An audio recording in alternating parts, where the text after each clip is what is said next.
Pre su te tukli zato što si bio protiv Miloševića, sad te tukli što si Srbi, razumeš, što se boriš za srpstvo.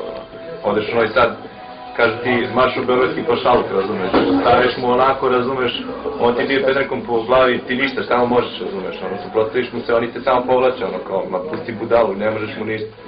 Pritom se zove ko neko južno voće, ne znam, ja pinje, njom tasa, razumeš, ajde da me bije neki Lazarević, pa da kaže to Lazarević udri me, razumeš, nego me bije neki pinje, još mi kaže marš iz mog grada ko da je šerif. Znači dovoljno je sasvim malo ljudi da bi se napravio neki incident da piše tebi novinama, ja mogu rad da izbije zbog nas, mislim ono što se desilo u Novom Sadu, eto, kao neke nacionalne manjine. I opaz, imali smo incident pre par dana na utakmici Vojvodina-Obilić u Novom Sadu, kada je razapet transparent za Temerin osveta Veternik i zapaljena zastava Republike Mađarske.